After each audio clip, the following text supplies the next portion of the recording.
உலகில் மாறாத நடுநிலை செய்திகளுக்கு ஜியோ நியூஸ் தமிழ் சேனலை பாருங்க. குற்றச்சாட்டு பண்ணியிருக்க அப்படின்ற பட்சத்தில் உன்னோட பிறப்புறுப்பை அறுத்து எடுத்துருவேன்ற மாதிரியான ஒரு தண்டனை கொடுத்தீங்கன்னு வச்சுக்கோங்களேன். ஒருத்தனும் இந்த மாதிரி சட்டம் பொறுத்த வரைக்கும் பார்த்திங்கன்னா, வெளிநாடுகளில் இருக்க சட்டம், சவுதி அரேபியா எடுத்துக்கோங்களேன். சவுதி அரேபியாவில் இருக்க சட்டம் பார்த்திங்கன்னா, ஒருத்தர் கண்ணுக்கு கண் பல்லுக்கு பல். ஒருத்தன் ஒரு தவறு செஞ்சிருந்தானா அதே தண்டனை கொடுப்பாங்க. நீ ஒருத்தருக்கு கையை வெட்டினேன்னா கையை வெட்டணுன்ற தண்டனை கொடுப்பாங்க. அதே மாதிரியான தண்டனை இங்கே கொடுத்தீங்கன்னு வச்சுக்கோங்களேன், பாலியல் சீண்டலே இருக்காது. இப்போ வரைக்கும் இன்னுமே சாஃப்டான தண்டனை தான் கொடுக்குற மாதிரி இருக்குது.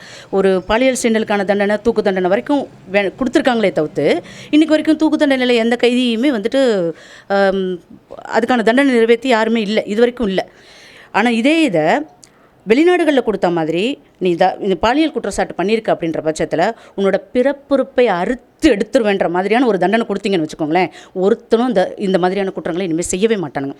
ரெண்டாவது, வளர்ப்பு. ஒரு பெண், அந்த பெண்ணுக்கு எதிரான குற்றங்கள் தான் நடக்குது. தாயாக இருக்கிற ஒரு பெண் என்ன பண்ணணும் அப்படின்னா, தன்னோட குழந்தைக்கிட்ட, ஆண் குழந்தைக்கிட்ட ஒரு பெண்ணை எப்படி மதிக்கணுன்றதை சொல்லி கொடுத்து வளங்க. இந்த குழந்தை இப்படி தான் வளரணும், இந்த மாதிரி ட்ரெஸ் போட்டால் இப்படி பார்க்கக்கூடாது, இந்த குழந்தைய பெண் குழந்தைய ஒரு பெண்ணாக மட்டும் பாரு, தெய்வமாக பாரு அப்படின்னு சொல்லி குட்டி வளர்த்தாங்கன்னா இந்த மாதிரியான ஒரு குற்றம் எல்லாம் கொஞ்சம் ஓரளவுக்கு குறையிறதுக்கு சான்சஸ் இருக்குது. ரெண்டாவது, எக்ஸ்ட்ராடினரி மதுப்பழக்கம், கஞ்சா, போதைப்பொருள் ஈஸியாக கிடைக்கிற தமிழ்நாடு மாதிரியான இடங்களில் தான் இது மாதிரி குற்றச்சாட்டுகள் நிறைய நடக்குது. ஆளுங்கட்சியில் இருக்கிறவங்க வெளி மாநிலங்களில் ஏதாவது ஒரு குற்றச்சாட்டு நடந்துருச்சு, இது மாதிரியான விஷயங்கள் நடந்துருச்சு அப்படின்னா உடனே விளக்கேந்தி போராட்டம் நடத்துறது என்ன, அது இந்த சென்ட்ரல் கவர்மெண்ட்டுக்கு எதிராக ஒரு போராட்டம் நடத்துறதுன்னா பெரிய லெவலில் பண்ணுறாங்க. எக்ஸாம்பிள் நிர்பயா எடுத்துக்கோங்களேன், அவங்களுக்காக பண்ண விஷயம். ஆனால் இன்றைக்கி விளாத்திக்குளத்தில் ஒரு பொண்ணுக்கு நடந்திருக்கு. அந்த பொண்ணு என்ன பாவம் செஞ்சிச்சு? வீட்டில் பாத்ரூம் இல்லை, வெளியில் போய் பாத்ரூம் போன பொண்ணு. பாத்ரூம் போனது ஒரு குத்தமா? அது பெண் குழந்தைய பிறந்தது ஒரு குத்தமா? அதுக்காக அதை கூட்டிகிட்டு போய் ரிப்பெல்லாம் உடச்சி அந்த பொண்ணை அவ்வளோ பாலியல் வன்கொடுமை பண்ணி கடைசி கொலையே பண்ணிட்டாங்க. என்ன பாவம் செஞ்சிச்சு அந்த குழந்தை? பெண் குழந்தை ஒன்று தான், பொம்பளை பிள்ளையாக பிறந்திருக்கு, பெண்ணாக பிறந்திருக்கு இந்த உலகத்தில். அதுவும் தமிழ்நாட்டில் பிறந்துருச்சு. அந்த ஒரு காரணத்துக்காக கொண்டுட்டாங்க. அதுதானே காரணம். அப்போ பாலியல் ரீதியான சீண்டல்களுக்கும் சரி, பாலியல் ரீதியான வன்கொடுமைகளுக்கும் சரி, அரேபியா மாதிரியான நாடுகளில் இருக்கிற சட்டங்களை மட்டும் இங்கே நீங்கள் கொண்டு வந்தீங்க அப்படின்ற பட்சத்தில் கண்டிப்பாக பாலியல் சீண்டல் குறையும். தொடர்ச்சியாக நீதிமன்றங்களும் சரி, காவல்துறை கடுமையான நடவடிக்கை எடுக்க தான் செய்கிறாங்க. அப்படி இருந்து குற்றங்கள் குறைய மாட்டேங்குது. குற்றங்கள் குறைய மாட்டேங்குதுன்னா, குற்றம் நடக்கிற டைமில் ஒரு எல்லாருக்கிட்டையும் ஒரு வேகம் இருக்குது. அந்த வேகத்தில் கம்ப்ளைண்ட் கொண்டு போய் கொடுக்குறாங்க.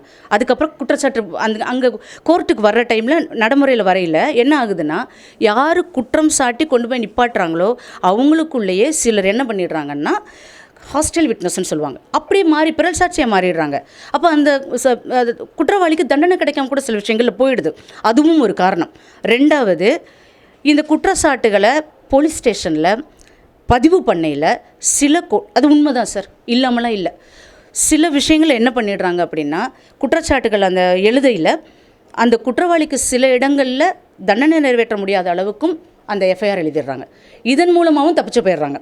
ஸோ நீதிமன்றம் என்ன செய்யும் சொல்லுங்கள்? நீதிமன்றம் அவங்களுக்கு முன்னாடி இருக்கிற சாட்சியை பொறுத்து தான் ஒரு தண்டனை வழங்கும். சாட்சியே இல்லாமல் கொண்டு போய் நிப்பாட்டிட்டிங்கன்னா என்ன பண்ண முடியும் நீதிமன்றத்தாலையும்?